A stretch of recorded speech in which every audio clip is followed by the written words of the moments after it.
हिंदूंना संपवण्याचं एक षडयंत्र मात्र या गदारोळात नजरअंदाज केलं जाईल. शहराच्या एंट्री पॉइंट्सना ब्लॉक करण्याच्या चढाओढीत त्या खोडा कॉलनीतला एक हिंदू पळवून लावायचा आहे म्हणून सूर्या चव्हाण मारला गेलाय. आता उरले सुरले हिंदू या घटनेनंतर भयभीत झालेले आहेत. ते आपली घरं कवडीमोल दरात याच लांड्यांना विकून गुडगावला जातील, कोणी आत यूपीतल्या कुठल्या अशा खेड्यात जाईल. पण दिल्लीचे एंट्री पॉइंट्स ब्लॉक करणाऱ्या या मोमिनांना मोकळं रान मिळेल जसं मुंबईत झालंय. याकडे प्रशासनाचं लक्ष जाईल का? अल्पसंख्य म्हणून घेणारे डोक्यावर बसलेले किडे मकोडे हे समाज पोखरतायत, देश पोखरतायत, ते या प्रशासनाला दिसेल का? 2047 ची तयारी कशी जोरदार सुरू आहे गजवा हिंदची. हे ज्यांना आता दिसत नाहीये ना उघड्या डोळ्याने, त्या आंधळ्यांना मला एवढंच सांगायचंय की उघड्या डोळ्याने बघा नीट.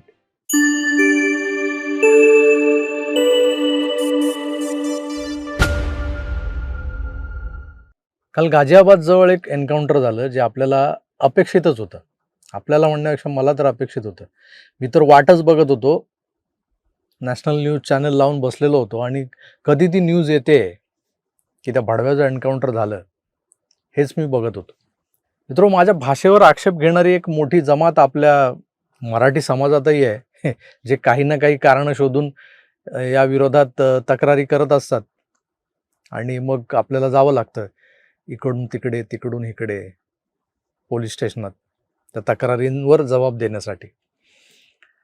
आता ही भाषा, हे शब्द जे येतात ना माझ्या तोंडी, ते आतून येतात. मी कितीही रोखायचा प्रयत्न केला ना तरी परिस्थिती अशी असते की तिथं शब्द सुमनांजली वगैरे नाही वाहिली जात, तर शिव्यांची लाखोलीच बाहेर येते. गुरुवारी बकरा ईद होती, देशभरात ती साजरी झाली आणि या साजिऱ्या गोजिऱ्या सणाला नेहमीचं जे गालबोट लागलं किंवा लागतं ते लागलं यावेळेलाही. आपल्याकडे इकडे मुंबईत मीरा रोडमध्ये एका सोसायटीत सीन झाला. तुम्ही त्यावर बराच कात्याकूट झालेला पाहिला असेल. आता त्याच्यावर इथे बोलण्याची वेळ नाहीये. तर तिकडे गाझियाबादच्या एका खोडा कॉलनीत सूर्या चव्हाण नावाच्या एका 17 वर्षाच्या पोराला चाकून भोसकून ठार केलं गेलं. मी सुरुवातीलाच ज्या एन्काउंटरबद्दल बोललो, जे मला अपेक्षित होतं ते घडलं. पण त्या एन्काउंटरला विरोध करत मानवाधिकार उल्लंघनाच्या नावानं छाती पिटणाऱ्या लोकांना आता माणुसकीचं उधाण येईल, एका बाजूला भरतं येईल. पण त्यांना हे मात्र दिसणार नाही की गेली कित्येक दशकं हे लसूण शेतीवाले बकरा ईदच्या नावाखाली रहिवासी क्षेत्रात कचा बकऱ्या, उंट, गाया कापून काफिरांचा गळा चिरण्याचा ऑर्गॅझम मिळवत आलेले आहेत. त्यांचा नाही तर ह्यांचा तरी कापू. आता काही जण प्रत्यक्ष जे करता येत नाही त्यासाठी काय उपाय योजतात, पर्याय म्हणून काय करतात आणि मग कसा ऑर्गॅझम मिळतो त्यांना, तसा हा ऑर्गॅझम हे मिळवत आलेत. आणि ते एका बाजूला ऑर्गॅझमिक समाधानानं स्खलित होत असताना आम्हा हिंदूंची लेकरं बाळं, आया बाया या त्या कत्तली पाहून गर्भगळीत होत असतात. गळतं दोन्हीकडे. लक्षात येतंय का तुमच्या? गळत तर दोन्हीकडे होतं, पण त्या गळण्यात एक मोठा फरक होता. यूपीच्या गाझियाबादमधल्या या खोडा कॉलनीतलं वातावरण काही वेगळं नव्हतं. तिथल्या मोजक्याच हिंदूंना गर्भगळीत करण्यासाठी काल सूर्याचा गळा चिरला गेला, हे लक्षात घ्या. या कॉलनीत बहुसंख्य घरं ही लसणीच्या कांड्यांची आहेत. हिंदू इथं अल्पसंख्य आहे. या अल्पसंख्य हिंदूंना हुसकावून लावायचं, त्यासाठी गल्लीबोळात हे बकरे बिकरे कापायचे. उद्या तुम्हालाही असंच कापू हा गर्भित इशारा द्यायचा आणि तरीही नाही डगमगले तर हिंदूंच्या पोरीबाळींना छेडायचं. त्यानंतर तरणाधाट्या पोरांना एकट्यात गाठून असं मारून टाकायचं. काहीही करून हिंदू भयभीत झाला पाहिजे, ही या कांड्यांची मोडस ऑपरेंडी आहे. लोकसंख्या तर वाढता वाढे एवढी चाललेली आहे त्यांची. आता नियोजनबद्ध पद्धतीनं ते दिल्ली आणि मुंबईसारख्या महत्त्वाच्या शहरांच्या सीमा ज्या आहेत ना त्या जाम करतायत. गाझियाबादची खोडा कॉलनी कुठे आहे तर ती दिल्लीच्या बॉर्डरवर आहे. उद्या हे गजवा हिंदचा नारा देतील, नारायक तकबीर, अल्लाहू अकबर वगैरे बोलतील, तेव्हा जो आतून उद्रेक होईल ना, तेव्हा पळणाऱ्या हिंदूंच्या पळवाटांच्या सीमाच यांनी ब्लॉक केलेल्या असतील. मुंबईची अवस्था काय आहे तर हे बघायचं असेल ना तर हा मॅप बघा जो मी तुम्हाला स्क्रीनवर दाखवतोय. उत्तरेकडे पळायला लागलात तर मीरा रोड, फाउंटन हॉटेल हा अहमदाबाद हायवेवरचा एक चेक पॉईंट दिसेल तुम्हाला, जिथून वर गुजरातला किंवा पालघरला, वसई विरारला जाता येतं. डाव्या बाजूला वळलं की ठाण्याला जाता येतं. तिथंच ब्लॉक करून ठेवलाय सगळा. असंख्य चिलिया मुसलमानांची हॉटेल्स या मार्गावर आहेत. नाव काठियावाडी ढाबा, पण मालक चिलिया मुसलमान. यांना कधी हॉटेलमध्ये यांचं जाऊन काहीतरी खा आणि यांचं पेमेंट जेव्हा जीपेने कराल तेव्हा स्कॅनर मारून बघा काय नाव येतं ते. आता ह्या चिलिया मुसलमानांच्या या सगळ्या काठियावाडी ढाब्यांची जी रांग आहे ना, ही रांग थेट वसई विरार त्या हायवेपर्यंत पसरलेली आहे. ठाण्यातून पळायचं म्हणालात तर कळवा मुंब्रा आहे, तिथे अडवायला तुम्हाला मुरबाड आहे, भिवंडी आहे, कुठे जरी अडवले जाणारच तुम्ही. किंवा मुंबईतूनच पूर्व उपनगरातल्या पळवाटा शोधल्या तर कुर्ला मानखुर्द आहे तुम्हाला अडवायला, जे शहराबाहेर पडायचं आहे, वाशीकडे जायचं आहे. किंवा वाशीकडून येताना आणि मुंबईतून नवी मुंबईकडे जाताना अगदी अटल सेतू सुद्धा जो आहे तो सुरक्षित नाही आहे. तिकडे उल्वे नावाचं एक उपनगर झालेलं आहे. प्रचंड लसूण शेती आहे तिकडे. उरणला तर मदरसेच मदरसे आहेत. एकतर टेहळणी बुरुज बनवला होता त्यांनी टेकडीवर, जो नव्या एअरपोर्टवर नजर ठेवून होता. शहराचे सगळे एंट्री पॉईंट चोक करायचे, हा नवा अजेंडा या लोकांनी अवलंबलाय. मुंबईचा मॅप दाखवून मी तुम्हाला एक झलक दाखवली आहे या त्यांच्या प्लानची. पण गाझियाबादची खोडा कॉलनी हा त्यातलाच एक भाग आहे, लक्षात घ्या. सूर्या चौहानला ज्या असदने मारलं तो काही एकटा नव्हता, एकूण 7 लोक होते. त्यात त्या असदचा बापही सामील होता. म्हणजे बघा केवढं प्री प्लॅन्ड होतं हे. अजून 5 जण होते. कुणीतरी गल्लीत चाललेला तमाशा रेकॉर्ड केलाय, जो आपल्याला सोशल मीडियावर पाहायला मिळतो, जो तुकडा आपण बघतो तो. पण याही पलीकडे सूर्याला चाकून भोसकणं हे काय होतं हे समजून घ्यायला हवं आपण. कुठल्या तरी एका हिंदी सिनेमात एक गाणं होतं, मला वाटतं त्या सिनेमाचं नावच कुर्बानी होतं. कुर्बानी कुर्बानी कुर्बानी अल्लाह को प्यारी है कुर्बानी. ही कुर्बानी काफिरांना कापूनच सफल होते. पण हिंदुस्थानात अजून तरी कायद्याचं राज आहे, म्हणून एक काफिरांच्या ऐवजी बकरा कापतात, उंट कापतात, गाय बैल कापतात. असद नावाच्या त्या यवनानं सूर्याला बळीचा बकरा, कुर्बानी का बकरा बनवून जबरदस्ती आपल्या घराजवळ बोलावलं होतं. त्याला 7 लोकांनी घेरलं होतं आणि चल तुला कुर्बानी कशी देतात ते दाखवतो, तू बघितले का कधी, कुर्बानी का बकरा कैसे काटते, असं म्हणत याचीच कुर्बानी देऊन टाकली. सूर्याचा जो मित्र त्याच्या सोबत गेला होता तोही हेच काहीसं सांगतोय काय झालंय ते. घूमने के बहाने के गले में हाथ डाला उसके और ये कह रहा था तुमने बकरा कटते हुए देखा है, तुमने बकरा कटते हुए देखा है, तुमने बकरा कटते हुए देखा है. वो कह रहा मैं खाता हूँ ना मैंने देखा है.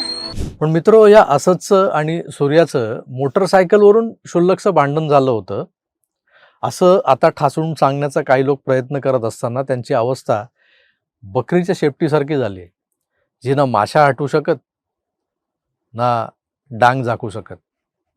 कारण काय तर या असदचा एक इन्स्टावरचा व्हिडिओ बाहेर आलाय. त्यात तो समोरून सांगतोय की भावांनो, मी एका काफिराला मारलंय आणि पुढच्या काही दिवसांकरता हा तुमचा कर्तबगार भाऊ जेलमध्ये जाणार आहे. तेव्हा तुमचं प्रेम जे आहे ते असंच माझ्यावर राहू द्या, प्यार ऐसे ही रखिए. ऐका त्या भाडकावाचं विधान. देखो भाई, रात के बज रहे 11:22. तुम्हारे भाई ने एक मटर मार दिया, तुम्हारे भाई ने एक मटर मार दिया, तुम्हारे भाई ने एक मटर मार दिया. तुम्हारा भाई कुछ दिन के लिए अंदर जा रहा है, ठीक है. सारे भाई प्यार देना है, ओके कर दो. हाँ, हे त्याचे भाई लोक जे आहेत ना, तेही किती 12 बोड्याचे आहेत माहिती आहे का तुम्हाला.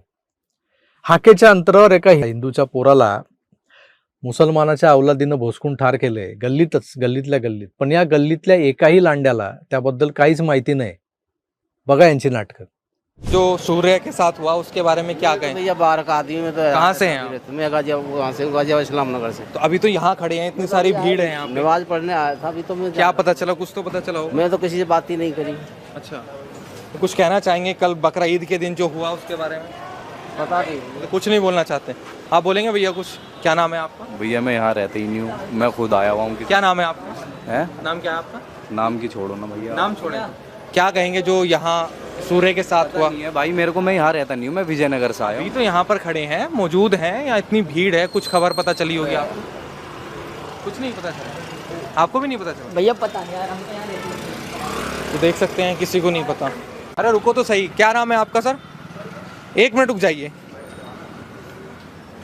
अब बात करेंगे. क्या नाम है आपका भैया? आपका क्या नाम है? मेरा नाम वासिद. वाशिद, क्या जो यहाँ पर हुआ उसके बारे में क्या कहेंगे? भैया मुझे मालूम, मैं तो अभी आया हूँ. बिल्कुल अभी आए हैं. बिल्कुल बिल्कुल, मुझे पता ही नहीं. यहाँ परसों घटना हुई है, मुझे नहीं पता. अनजान बन रहे हैं पता होने के बाद. ना, मुझे ऐसे मालूम कैसे? मैं तो उधर रहता हूँ बहुत पीछे बोलो। तो यहाँ जो खड़े हैं कुछ तो जानकारी होगी क्या? यहाँ जो खड़े हैं मुझे जानकारी बिल्कुल नहीं है, कोई जानकारी नहीं है। बिल्कुल नहीं। 10 मिनट 10 कदम की दूरी पर घर है, नहीं बिल्कुल नहीं। वो भी आपको भी जानकारी नहीं है। अंकल जी क्या कहेंगे सूर्य के? साहब मुझे अभी टाइम नहीं है। अरे रुक तो जाइए, 1 मिनट तो रुकिए। 1 मिनट का भी टाइम नहीं है आपके पास? इधर हैं अंकल जी, आपसे 1 मिनट बात कर सकते हैं? अरे रुक तो, क्या नहीं जान, ये बताइए जो सूर्य के साथ हुआ उसके बारे में क्या कहेंगे? अरे क्यों, आप यहीं रहते हैं ना? यहीं नहीं रहते हैं? 1 मिनट रुक जाइए ना, 1 मिनट बता, तो देख सकते हैं कोई बात करने के लिए तैयार नहीं है। अनेकांच्या घराबाहेर CCTV कॅमेरे बसवलेले आहेत इथं, पण यातल्या एकाही CCTVचं फुटेज यांनी पोलिसांना मिळू दिलेलं नाही. घटना घडत असताना जे चित्रण झालंय ते सरसकट धडाधडा डिलीट करून टाकले या भाडकावांनी. आता मला सांगा, या मोमीन वंशी असंच एन्काउंटर होणार नाही तर काय जावळ होणार? आपण जावळ काढतो ना पोरांचं. एन्काउंटर हे तर अगदी पक्क होतं. योगी आदित्यनाथ यांच्या राज्यात हायगाय नसते. अशा अपराध्यांना सरळ ढगातच पाठवलं जातं, त्यांचा एन्काउंटरच होतो. आणि म्हणून मी वाट बघत होतो की कधी न्यूज येते या एन्काउंटरची. तो असंच मारला गेला. त्याच्याकडे पिस्तूल कुठून आलं? नेहमीप्रमाणे त्यानं पळण्याचा प्रयत्न केला. मग आपण घेरले गेलोय हे लक्षात येताच पोलिसांवर गोळीबार केला. एका हवालदाराला गोळी लागली पायाला, पण नंतर ठरल्याप्रमाणे असं ठोकला गेला. अल्लाह को प्यारा हो गया. ही जी स्टोरी आहे, कुछ सुनी सुनाई लगती है ना, ती तशीच होणार हो. आता काय होईल, यावर वादविवाद होतील, PIL दाखल होतील. हिंदूंना संपवण्याचं एक षडयंत्र मात्र या गदारोळात नजरअंदाज केलं जाईल, दुर्लक्षित होईल. शहराच्या एंट्री पॉईंट्सना ब्लॉक करण्याच्या चढाओढीत त्या खोडा कॉलनीतला एक हिंदू पळवून लावायचा आहे म्हणून सूर्या चौहान मारला गेलाय. आता उरले सुरले हिंदू या घटनेनंतर भयभीत झालेले आहेत. ते आपली घरं कवडीमोल दरात याच लांड्यांना विकून गुडगावला जातील, कुणी आत UPतल्या कुठल्या अशा खेड्यात जाईल. पण दिल्लीचे एंट्री पॉईंट्स ब्लॉक करणाऱ्या या मोमिनांना मोकळं रान मिळेल, जसं मुंबईत झालंय. याकडे प्रशासनाचं लक्ष जाईल का? अल्पसंख्य म्हणून घेणारे डोक्यावर बसलेले किडे मकोडे हे समाज पोखरतायत, देश पोखरतायत. ते या प्रशासनाला दिसेल का? 2047ची तयारी कशी जोरदार सुरू आहे गजवा हिंदची, हे ज्यांना आता दिसत नाही ना उघड्या डोळ्याने, त्या आंधळ्यांना मला एवढंच सांगायचंय की उघड्या डोळ्याने बघा नीट, हे गळे चिरतायत कचा कचा. मित्रो, माझा हा इशारा काही लोकांना पटेल, काहींना रुचेल, काहींना खुपेलही. पण राजकारण बाजूला ठेवून देशहिताला प्राधान्य द्या आणि खरंच या वाळवीचं पेस्ट कंट्रोल करून घ्या, नाहीतर हिंदू कोंडीत पकडून चेसला जाईल हे लक्षात घ्या. कारण तुमचे पळण्याचे सगळे मार्ग या लोकांनी ब्लॉक करून ठेवलेले आहेत. तुम्ही कुणाकडे मदत मागाल तर तुमची मदत या शहरात घुसायला वावच नाहीये, कारण तुमच्या शहराचे एंट्री पॉईंट ब्लॉक झालेले. बघा, पटलं तर घ्या, नाहीतर सोडून द्या. तुर्तास मी इथेच थांबतो. पुन्हा भेटूच. तर आपली काळजी घ्या आणि पाहत राहा आपलं आवडतं YouTube चॅनल आकार DG9. धन्यवाद. नमस्कार.